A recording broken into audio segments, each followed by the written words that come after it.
Olá! Nessa videoaula a gente vai ver os conceitos básicos de roteamento dinâmico. O que é o roteamento dinâmico? O roteamento dinâmico ele se contrapõe ao roteamento estático. Se o roteamento estático é aquele roteamento em que o gerente de rede tem que fazer as configurações das rotas de forma manual, de forma estática, o roteamento dinâmico é justamente aquele que não depende de rotas estáticas, não depende de rotas definidas por usuários. O que ocorre no roteamento dinâmico é que os roteadores conversam entre si para gerarem rotas, para descobrirem os melhores caminhos. Então a descoberta das rotas e o registro dessas rotas dentro do roteador ocorre de forma automática. A gente chama isso de roteamento dinâmico. A principal vantagem do roteamento dinâmico sobre o roteamento estático é que a configuração é um pouco mais simples, eu não preciso ficar fazendo um levantamento de todas as rotas que devem ser colocadas dentro do equipamento. E mais, sempre que houver uma modificação na rede, um cabo se romper, um novo roteador for acrescentado, uma nova rede surgir, as rotas, a redefinição de rotas é automática, né? Então, os roteadores vão acompanhar de forma dinâmica as modificações da topologia da rede. Então, já deu para perceber que é fundamental que os roteadores conversem entre si para criarem as tabelas de roteamento. Muito bem, essa conversa, evidentemente, se dá através de um protocolo de roteamento. Então, o protocolo de roteamento é um protocolo da camada de aplicação que tem por função permitir que os roteadores construam tabelas de roteamento completas.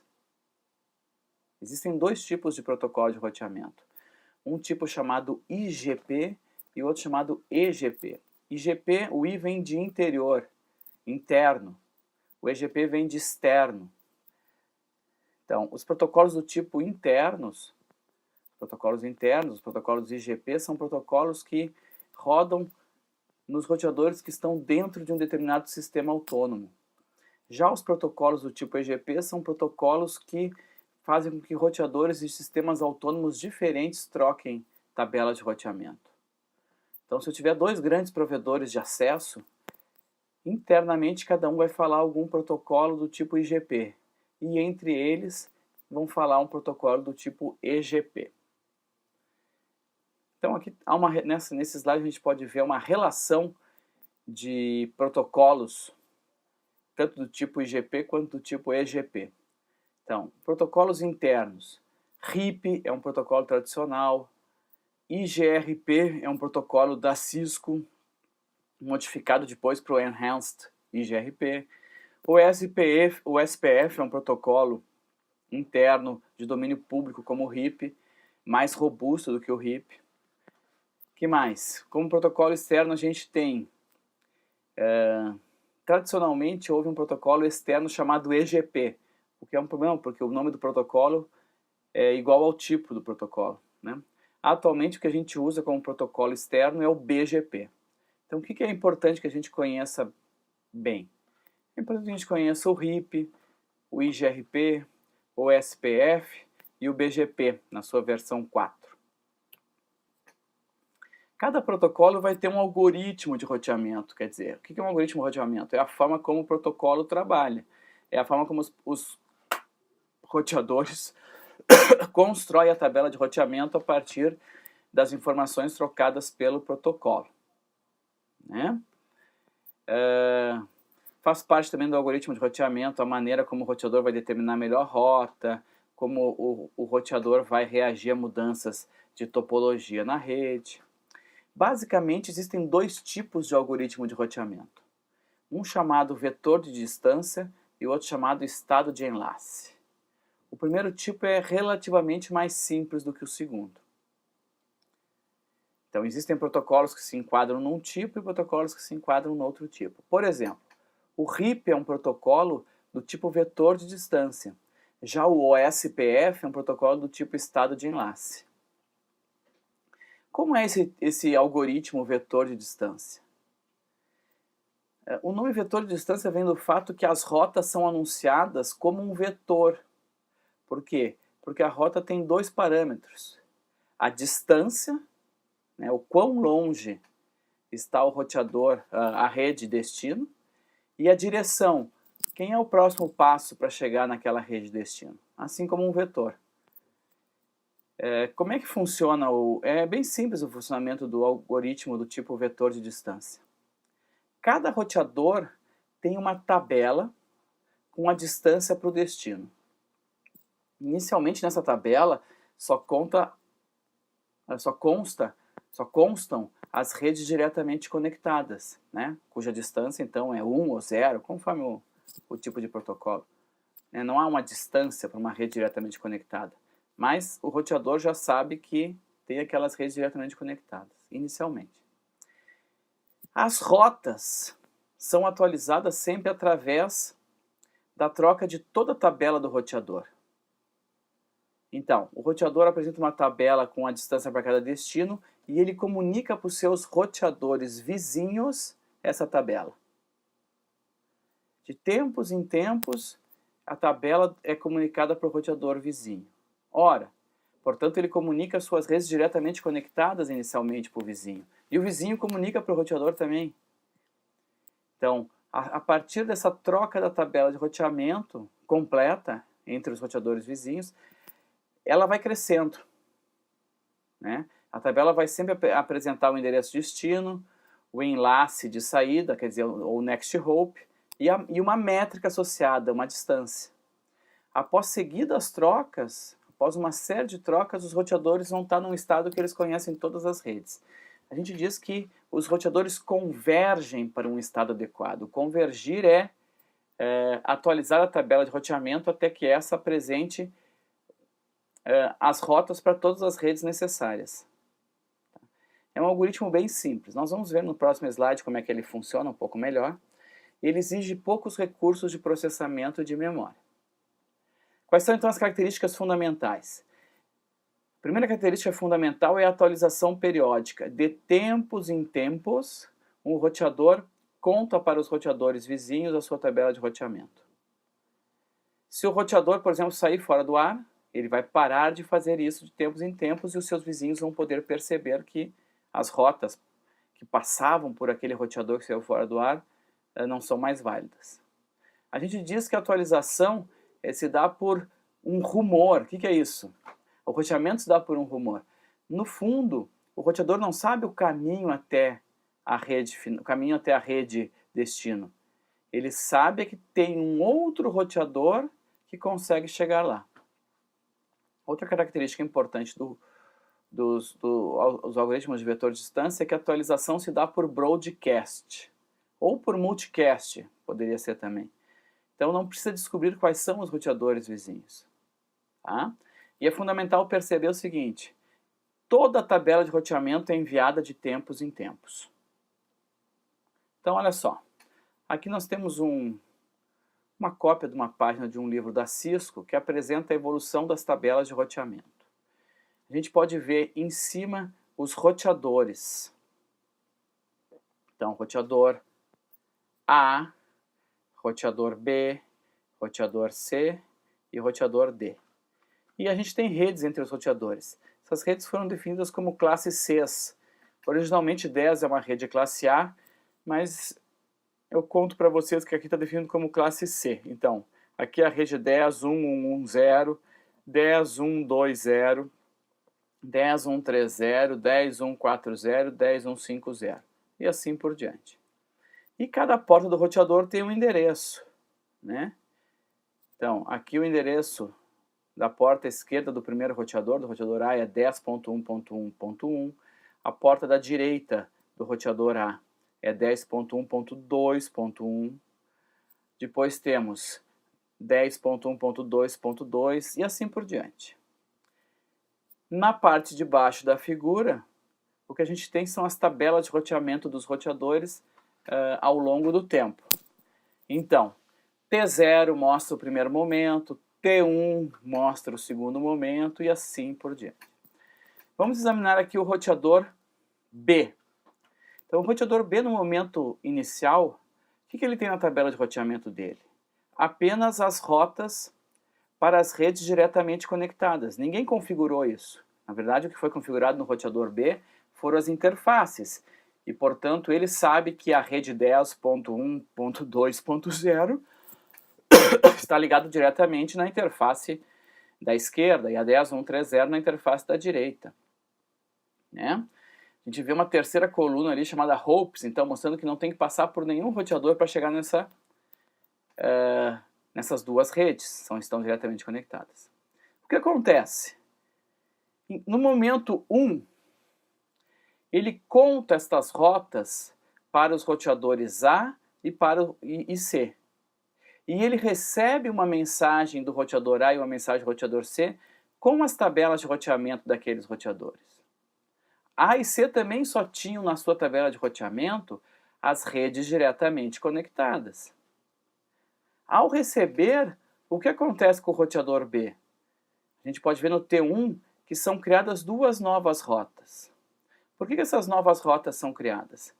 Porque, por exemplo, o roteador A sabia que estava diretamente conectado na rede 10.1.1.0 e 10.1.2.0 e ele conta isso para o roteador B.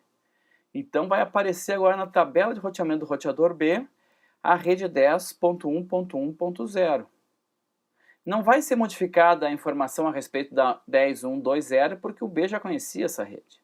Vai também aparecer no roteador B a rede 10.1.4.0 porque o roteador C contou para ele que está ligado na 10.1.4.0. Vejam que as duas rotas aprendidas, elas têm agora no lugar do Hopes, em vez de 0,1. O que é esse Hopes? É a métrica. Quantos passos eu tenho que dar para chegar na rede destino? Então agora o roteador B sabe que ele está diretamente conectado na rede 2 e na rede 3 e sabe que ele está a uma distância de um passo das redes 1 e 4. Ele aprendeu isso.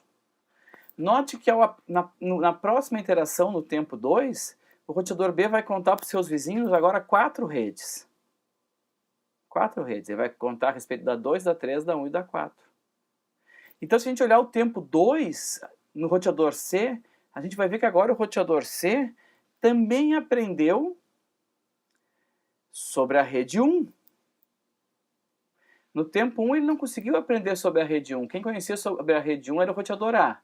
O roteador A contou para o B. Agora no tempo 2, o roteador B vai poder contar para o C sobre a rede 1. E olha lá o que o C anotou, que a rede 1 agora está a 2 passos de distância. Então, ao longo do tempo, as tabelas de roteamento vão aumentando e essas informações vão se espalhando. Chega um momento em que todos os roteadores conhecem todas as redes. Nesse exemplo aqui, saiu do T0 e levou até o T3, né? Houve 4 momentos para todos os roteadores conhecerem todas as redes.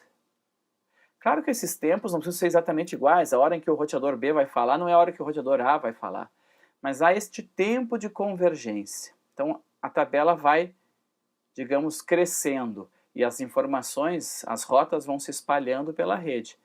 Qual é a lógica? Cada vizinho conta para os roteadores, cada roteador conta para os roteadores vizinhos o que sabe. Como a cada tempo ele sabe um pouquinho mais, a cada tempo ele vai contando um pouquinho mais, até que todos tenham tabelas de roteamento semelhantes. Claro que o número de hopes, o número de passos vai ser diferente, mas as redes, e também o next hope vai ser diferente, mas as redes de destino serão iguais em todas as tabelas. Existem alguns mecanismos, porque esse algoritmo tem alguns probleminhas, então existem alguns mecanismos para corrigir esses problemas. Por exemplo, todo algoritmo do tipo de vetor de distância vai ter uma coisa chamada Hop Count Limit, quer dizer, o limite de passos para chegar na rede. Além desses passos, na verdade uma rota vai ser considerada inválida. Então, por exemplo, no RIP, o limite é 16. No momento que chega em 16 o número de passos, o número de hopes, se considera que aquela rota, na verdade, é inválida, que não existe rota para aquele destino. Porque senão existem alguns problemas de looping que as rotas poderiam ficar aumentando de tamanho, de número de passos, e os roteadores nunca descobririam que está em looping, na verdade, a rede. Outro mecanismo importante é um chamado Split Horizon. Split Horizon é o seguinte, a gente viu no desenho anterior que, na verdade, se o roteador B aprendeu de C a rota para a rede 4, ele não precisa contar de volta para C. Então, uma rota aprendida de um vizinho não vai ser contada de volta para o vizinho. Isso chama-se Split Horizon. Isso é combinado com um outro mecanismo chamado Poisson Reverse, que diz que se uma rota começa a aumentar a sua métrica, então há uma grande possibilidade, na verdade, dessa rede ter saído do ar. Então, antes de chegar no limite de passos, que é considerado inalcançável uma rota, já se deve considerar que essa rota é inalcançável. Então, se uma rota começa a ter o seu número de passos aumentado, ela rapidamente é colocada pelo roteador num estado de inalcançável. Quer dizer, uma rota que não pode ser utilizada. Existe também um outro mecanismo chamado hold down. Tá?